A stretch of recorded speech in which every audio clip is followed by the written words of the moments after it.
sleepless nights since the breakup, that crushing end of the world feeling, tired of just being sad, feeling empty?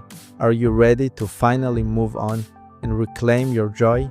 Because deep down, you probably already know that healing isn't just about waiting for time to pass. It's truly about making the right decisions every single day, guided by the right strategies. Welcome to the Unbeatable Heart podcast. I'm your host, Banuel Dogaiman. Like so many of you listening, I've walked through the absolute fire of a painful breakup. It's a feeling I wouldn't wish on anyone, and it's what led me to dedicate myself to understanding the path to true, lasting healing for years, drawing from my studies in NLP and countless hours researching and applying heart healing methodologies. I've been figuring out what truly works. It's knowledge I share daily with our incredible community of over 50,000 people in our Facebook support group. I started this journey because I genuinely believe that everyone, and I mean everyone, deserves to heal. This isn't just about getting over your ex. It's about building a life you absolutely love, a life where your own happiness comes first. This podcast is dedicated to helping you do just that. Heal your broken heart while actively rebuilding your self-esteem and rediscovering your worth. So, who's this podcast actually for? It's for you if you're going through a tough breakup or divorce right now. If you're looking for real support, some solid advice from someone who gets it, and most importantly, actual steps you can take to start healing and really move on, you're in the right place.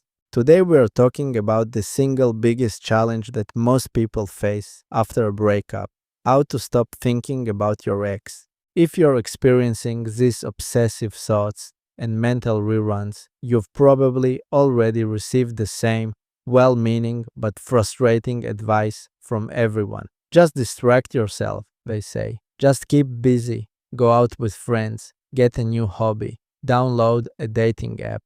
And you try. You fill your calendar. You say yes to every invitation. You throw yourself into work. But you know, and I know, that distraction is just a temporary fix. It's like putting a bandage on a wound that needs stitches.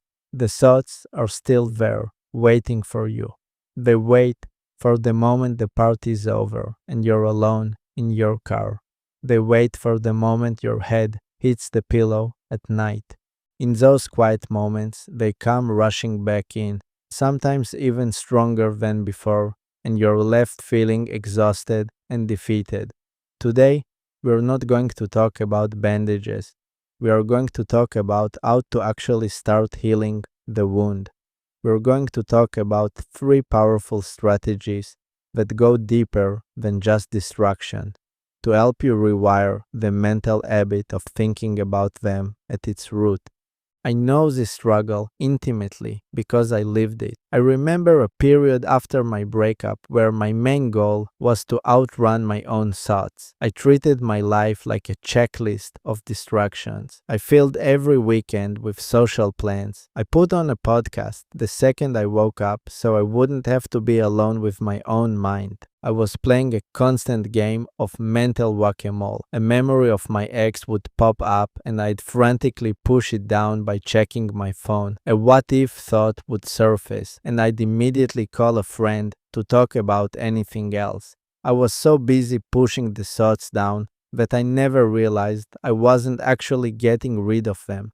They were just waiting for me to get tired. And I did get tired. The exhaustion was overwhelming. I had a moment of clarity one night when I realized I wasn't healing. I was just running. I was spending all of my energy avoiding my thoughts instead of learning how to manage them. And that's when I knew I needed a different strategy. One that wasn't about running, but about taking back control. So let's get into the first of our 3 powerful strategies. This one is called the interrupt and pivot technique. This is not about suppressing a thought because what you resist persists. This is about actively disrupting the thought the moment it starts. It works in 2 simple steps. The first step is awareness. The moment you catch yourself starting to spiral into a thought about your ex, you must consciously interrupt it. You can literally say in your mind the word stop or nope or where's that story again. You're simply noticing and labeling the thought which separates you from it. The second step is the pivot. Immediately after you interrupt the thought, you must ask yourself a pre-prepared, empowering question that forces your brain onto a completely different track. Your pivot question could be, what is one thing I am grateful for in this exact moment? Or, what is my most important goal for this week? Or a very powerful one is, what is one thing I can control right now? Your brain cannot answer this new question and keep thinking about your ex at the same time.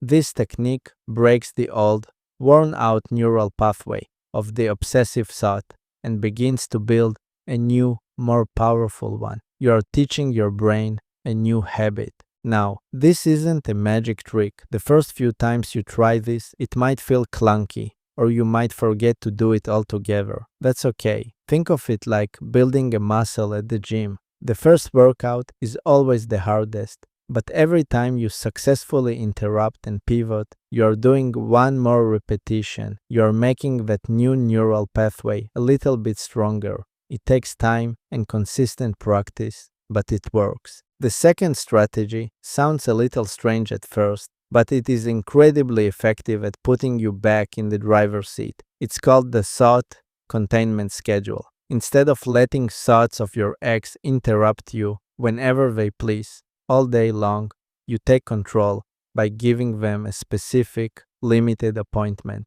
Here's how it works. You schedule 10 or 15 minutes a day and no more as your designated thinking about the past time. Let's say from 5 p.m. to 5:15 p.m. When a thought about your ex pops up at 10 a.m. while you're trying to work, you acknowledge it and say to yourself, "Thank you for the thought, but it's not time for that now.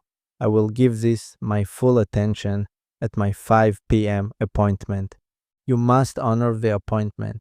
During that scheduled 15 minutes, you have full permission to think, to journal, to feel sad, to cry, to be angry about it. But when that timer goes off, you are done for the day. You get up and move on to a different activity. This strategy works because it stops the thoughts from controlling your entire day. It teaches your brain that you're in charge of the schedule, not your random, intrusive thoughts. Now, for the third strategy. This one is the most proactive and, in my opinion, the most life-changing. I call it the energy reinvestment project. Think about it. The amount of mental and emotional energy you are currently spending on your ex is enormous.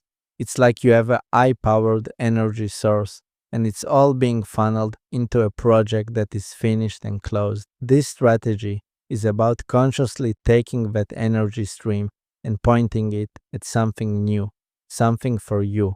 First, you choose one specific, tangible project for your own self-development. It can't be vague like get fit. It has to be specific, like train to run a 5K in 3 months. It can't be do better at work. It has to be complete the online certification for that new software. It could be mastering 3 new songs on the guitar or learning to cook 5 new healthy meals.